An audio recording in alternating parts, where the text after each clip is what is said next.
Hello दोस्तों, स्वागत है आप सभी का हमारे यूट्यूब चैनल यूपीएससी वाला इंजीनियर पर। तो दोस्तों, आज इस हम वीडियो में देखने वाले हैं भारतीय राज्य व्यवस्था के प्रीवियस ईयर के क्वेश्चन यूपीएससी के। ये आज हमारी क्लास है नंबर 5 है और डे 5 में। इससे पहले हमारी 4 क्लास हो चुकी है जिसमें हमने क्वेश्चन नंबर 1 से लेके 40 तक डिटेल में डिस्कशन कर लिया है। उनकी जो लिंक है हम डिस्क्रिप्शन बॉक्स में दे देंगे, वहाँ से जाके आप देख सकते हो। तो शुरू करते हैं आज की क्लास क्वेश्चन नंबर 41 से। भारतीय संविधान में समानता का अधिकार 5 अनुच्छेदों द्वारा प्रदान किया गया है। यह है मतलब जो सीक्वेंस है कि समानता का अधिकार है, स्वतंत्रता का अधिकार है, शोषण के विरुद्ध अधिकार है, धार्मिक स्वतंत्रता का अधिकार है, फिर अल्पसंख्यकों के संबंधित अधिकार है। तो इस तरह जो अधिकार है तो खुद कह रहा है कि समानता का अधिकार है वो कितने अनुच्छेदों में दिया गया है? 5 अनुच्छेदों में। वो कौन सा है, मतलब किस किस कितने से कितने तक अनुच्छेद है? तो जो इसका करेक्ट आंसर रहेगा वो आपका सी ऑप्शन रहेगा, अनुच्छेद 14 से 18 तक। ठीक है, ये आपका समानता का अधिकार दिया गया है इसमें कि अनुच्छेद 14 में है आपका, एक एक करके मैं बता देता हूँ। आर्टिकल 14 इसमें कि विधि के समक्ष समानता और विधि का समान संरक्षण। फिर 15 में क्या आएगा? धर्म, मूलवंश, जाति, लिंग या जन्म स्थान के आधार पर भेदभाव का निषेध। ठीक है, और इसमें आर्टिकल 16 है, उसमें दिया गया लोक नियोजन के विषय में अवसर की समानता। देखिए आर्टिकल 16 में जो जिक्र है धर्म, मूलवंश, जाति, लिंग, जन्म स्थान, उसके अलावा एक एक्स्ट्रा है वो है निवास। ये थोड़ा याद रखिएगा, ये निवास है, ये आर्टिकल 16 में जिक्र है इसका। फिर आर्टिकल 17 है आपका, वो आपका अप्रस्तुता से संबंधित है। ठीक है, अप्रस्तुता का अंत। फिर 18 है, उसमें क्या है? उपाधियों का अंत। इस तरह से तो इसका करेक्ट आंसर रहेगा सी ऑप्शन।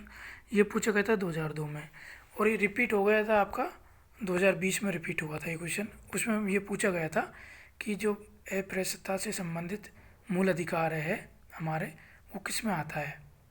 ठीक है, वो समानता में आता है, स्वतंत्रता में आता है, या फिर उपचारों का अधिकार आता है आर्टिकल 32 में, किस में आता है? तो ये पूछा था उसमें भी, उसमें था कि समानता का अधिकार करेक्ट आंसर होता। तो इस तरह क्वेश्चन डायरेक्ट इनडायरेक्ट रिपीट होते हैं।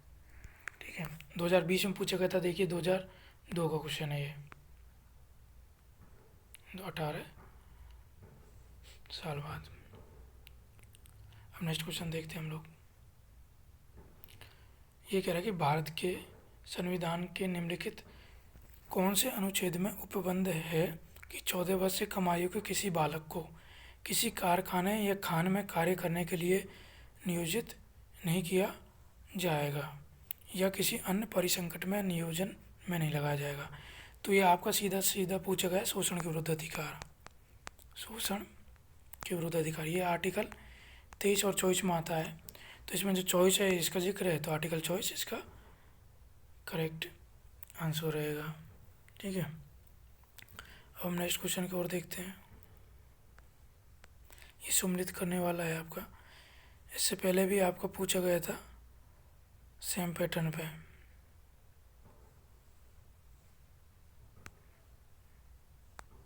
पहले एक एक देख लेते कि राज्य किसी नागरिक के विरुद्ध केवल धर्म, मूलवंश, जाति, लिंग, जन्म स्थान या इनमें से किसी के आधार पर विभेद नहीं करेगा। तो इसका जिक्र किस में है? ये आपका आर्टिकल 15 में है, इनके आधार पे। ठीक है, अभी हमने देखा भी था क्वेश्चन पिछला, इसमें तो रिपीट हुआ ना, ऑप्शन तो रिपीट हुआ ही था इसका। कम से कम देखिए आपका जो आर्टिकल 15 है इसका जिक्र था, और आर्टिकल 14, 16, 17 ये समानता का अधिकार तो है 17 से लेकर 18 तक। इसमें पूछा था समानता का अधिकार 14 से 18, और यहाँ पे पूछ लिया आपका 14 से 17 तक दे दिया ऑप्शन में, और फिर उनसे संबंधित पूछ लिया। रिपीट क्वेश्चन है ये भी 2004 में। देखिए अब देखते हैं हम लोग, इसका बी हो गया पहले का। दूसरा देखते हैं, राज्य भारत के राज्य क्षेत्र में किसी व्यक्ति को विधि के समक्ष समानता से या विधियों के समान संरक्षण से वंचित नहीं करेगा। इसका कौन सा? आर्टिकल 14। ठीक है, अब सी में देखते हैं, अप्रस्तुता किससे संबंधित है? अप्रस्तुता का अंत ये आर्टिकल 17 से है। तो राज्य के अधीन किसी पद पर नियोजन या नियुक्ति से संबंधित विषयों से जो अधिकार है आपका ये 16 में है। इस तरह हो गया आपका जो ऑप्शन सी है वो करेक्ट आंसर रहेगा। ठीक है, अब नेक्स्ट की ओर देखते हैं हम लोग।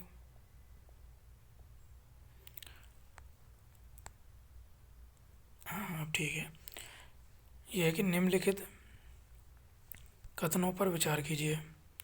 अनुच्छेद 201 संपत्ति के अधिकार से संबंधित है। ठीक है, 201 संपत्ति का अधिकार से संबंधित है, ये गलत है। पर देखते हैं हम लोग, संपत्ति का अधिकार एक विधिक अधिकार है किंतु यह मूल अधिकार नहीं है। ये एकदम सही है, क्योंकि 44वें संविधान संशोधन के द्वारा जो आपका संपत्ति का अधिकार था उसको मूल अधिकार से हटा के अनुच्छेद 301 में ना करके 300 में, आर्टिकल कितने में, आर्टिकल 300A में उसको एक विधिक अधिकार यानी कानूनी अधिकार बना दिया गया। तो इसकी जगह तो आएगा 300A, और संपत्ति का अधिकार एक विधिक अधिकार, ये एकदम करेक्ट है, मूल अधिकार नहीं है। नेक्स्ट ऑप्शन देखते हैं हम लोग। भारत के संविधान में अनुच्छेद 300A उस समय केंद्र में कांग्रेस सरकार द्वारा 44वें संविधान संशोधन से अंत स्थापित किया गया। देखिए गलत है, क्यों गलत है, क्योंकि उस समय कांग्रेस की सरकार है आपकी, वो नहीं थी। ये 44वें संविधान संशोधन तो ठीक है 1978 में किया गया था, लेकिन 1978 में आपकी जनता पार्टी की सरकार थी और प्रधानमंत्री मोरारजी देसाई थे। ठीक है, तो आपका ये भी गलत हो जाएगा, तो केवल ऑप्शन नंबर 2 सही है, यानी ए ऑप्शन करेक्ट है इसका। नेक्स्ट क्वेश्चन की ओर देखते हैं हम लोग। ये कह रहा है कि आपका निम्नलिखित कथनों पर विचार कीजिए। भारत के संविधान में पुरुषों तथा महिलाओं द्वारा समान कार्य के लिए समान वेतन देने का बढ़ावा देने के लिए कोई उपबंध नहीं है। ठीक है, ये इसकी बात कर रहा है, जबकि गलत है, क्योंकि आप जब फंडामेंटल राइट पढ़ोगे डीपीएसपी तो उसमें आर्टिकल आपका 39 है, उसमें जिक्र है कि जो महिला और पुरुषों को समान कार्य के लिए समान वेतन का प्रावधान करेगा राज्य।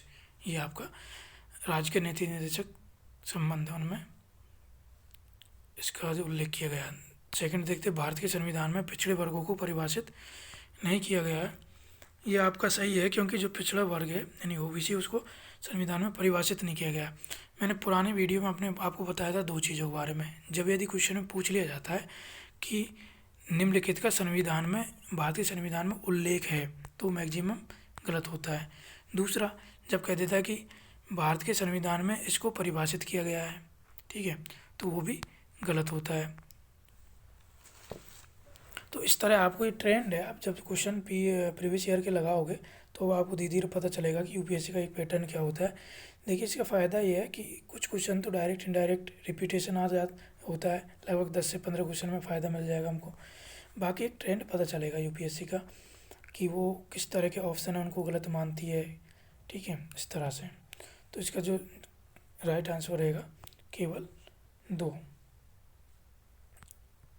नेक्स्ट क्वेश्चन की ओर चलते हैं हम लोग।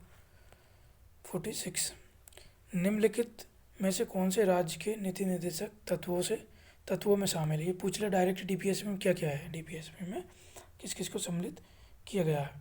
तो पहला बात करते हैं मानव के दुर्व्यापार और बलात् श्रम का प्रतिषेध।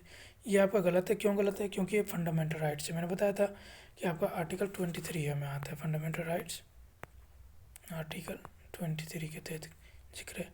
दूसरा, मादक पेय स्वास्थ्य के लिए हानिकारक औषधीय प्रयोजन से भिन्न उपभोग का प्रतिषेध।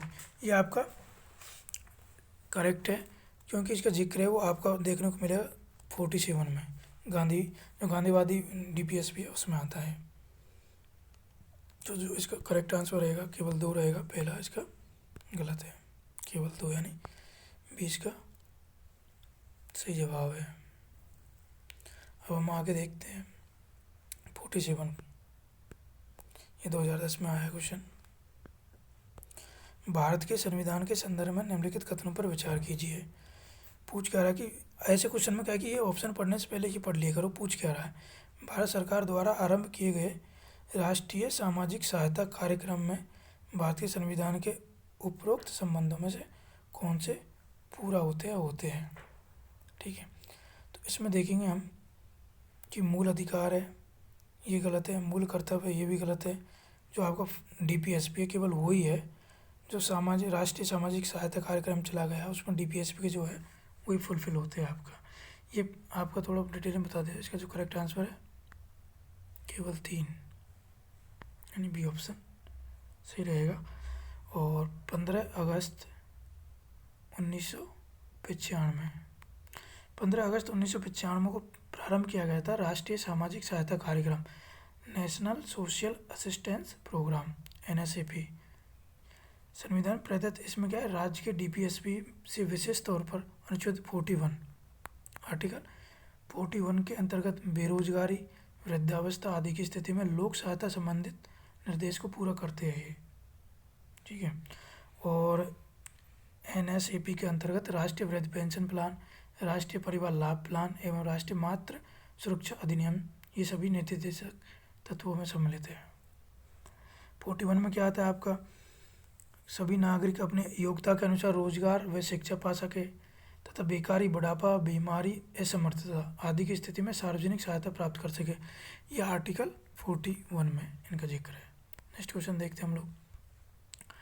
भारत सरकार अधिनियम 1935 अंतर्विष्ट अनुदेश प्रपत्र को वर्ष 1950 में भारत के संविधान में किस रूप में समाविष्ट किया गया था, ठीक है।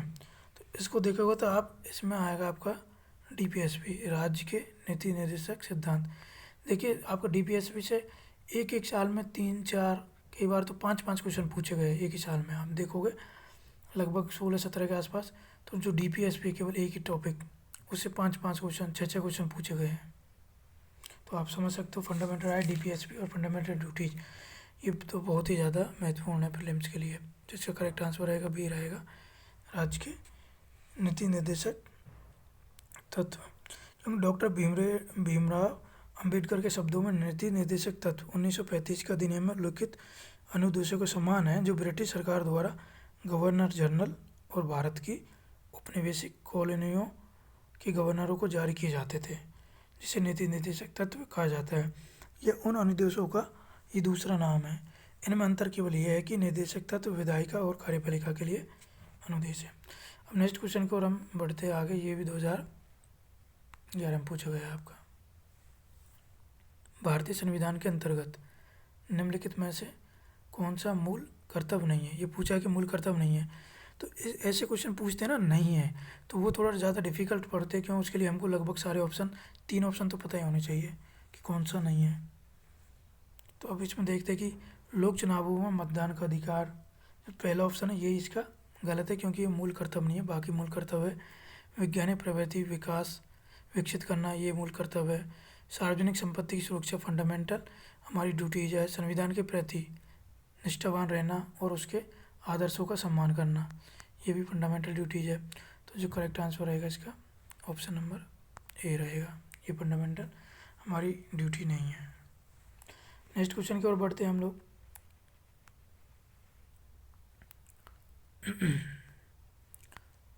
भारत में किसी धार्मिक संप्रदाय समुदाय को यदि राष्ट्रीय स्तर पर अल्पसंख्यक वर्ग का दर्जा दिया जाता है तो वे किसी या किन विशेष लाभों का हकदार हो जाता है।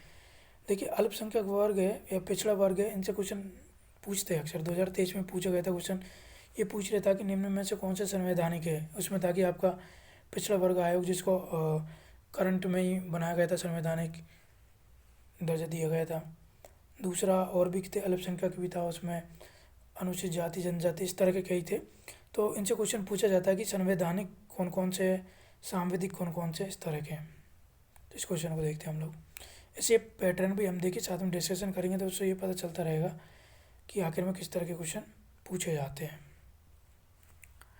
भारत में किसी धार्मिक संप्रदाय, ये क्वेश्चन तो पढ़ लिया था कि दर्जा मिल गया किसी को तो उसको लाभ क्या होगा। अल्पसंख्यक वर्ग का दर्जा दे दिया तो उस समुदाय को लाभ क्या क्या होगा, ठीक है। तो इसका जो फर्स्ट ऑप्शन है वो देखते हैं हम लोग। ये संप्रदाय समुदाय विशेष शैक्षणिक संस्थाओं की स्थापना और संचालन कर सकता है, एकदम सही है, क्योंकि आर्टिकल 30 में इसका जिक्र है। अल्पसंख्यक ये अपना विशेष शैक्षणिक संस्थान स्थापित कर सकते हैं। फिर नेक्स्ट देखते हैं, भारत के राष्ट्रपति स्वयं इस संप्रदाय समुदाय के एक प्रतिनिधि को लोकसभा में मनोनीत कर देते हैं। ये अब गलत है, क्योंकि पहले एंग्लो इंडियन से 2 सदस्यों को राष्ट्रपति मनोनीत करता था, अब उनको भी रद्द कर दिया गया हमारी लोकसभा में, तो दूसरा एकदम गलत हो जाएगा। वो तो आंग्ल भारतीय से करते थे, अल्पसंख्यक से तो वैसे भी नहीं करता था। तो पहला सही है, दूसरा गलत है। तीसरा ऑप्शन देखते हैं। ये संप्रदाय समुदाय प्रधानमंत्री के 15 पॉइंट कार्यक्रम के लाभ प्राप्त कर सकता है, ये सही है आपका। तो जो इसका करेक्ट आंसर रहेगा वो 1 और 3 सही रहेगा, क्योंकि जो 15 सूत्री कार्यक्रम है प्रधानमंत्री का, उसमें अल्पसंख्यक समुदाय मैट्रिक पूर्व एवं मैट्रिक पश्चात छात्रवृत्तियों का मतलब प्राप्त लाभ लेता है। और ये मैंने बता दिया था कि एंग्लो इंडियन था, समुदाय से 2 सदस्यों को लोकसभा में मनोनीत करता था राष्ट्रपति, लेकिन 2019 द्वारा इसको समाप्त कर दिया गया है। तो दोस्तों, अब तक चैनल को सब्सक्राइब नहीं किया तो प्लीज़ चैनल को सब्सक्राइब करिए और वीडियो को लाइक शेयर करिए। इस वीडियो में इतना ही। Thank you for watching this video.